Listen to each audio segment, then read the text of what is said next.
Telangana deputy CM Bhatti Vikramarka మాట్లాడుతున్నారు. Live చూద్దాం.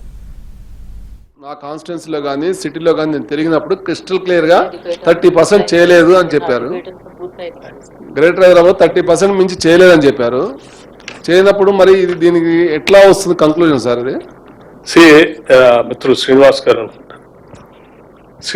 మీ అడిగిన ప్రశ్న నిన్న సభలో సంపూర్ణంగా డిబేట్ జరిగింది. దానికి సమగ్రమైనటువంటి సమాధానం ముఖ్యమంత్రి గారు కూడా ఇచ్చేశారు. మళ్ళీ నేను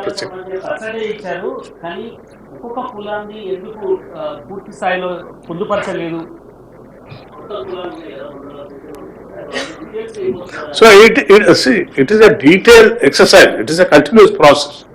నిన్నటి వరకు అయింది మీకు ఇచ్చాము. మొత్తం డాక్యుమెంట్ ని ప్రజల ముందు వ్యక్తిగతమైనటువంటి సమాచారం తప్ప మిగతా అన్ని పెడతామని నిన్న ముఖ్యమంత్రి గారు చాలా స్పష్టంగా చెప్పారు. ఐ హోప్ యూ సార్ అందరికీ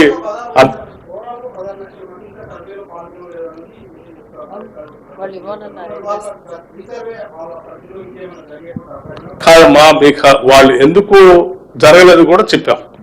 కొద్దిమంది ఏమో ఇవ్వటానికి ఇష్టపడలేదు, వాళ్ళ పేర్లు కూడా చెప్పాం. ఎవరెవరు ముఖ్యమైనటువంటి వాళ్ళు, వాళ్ళతో సంబంధించినటువంటి వాళ్ళు, కొద్దిమందికి ఇష్టం లేక కూడా కావచ్చు.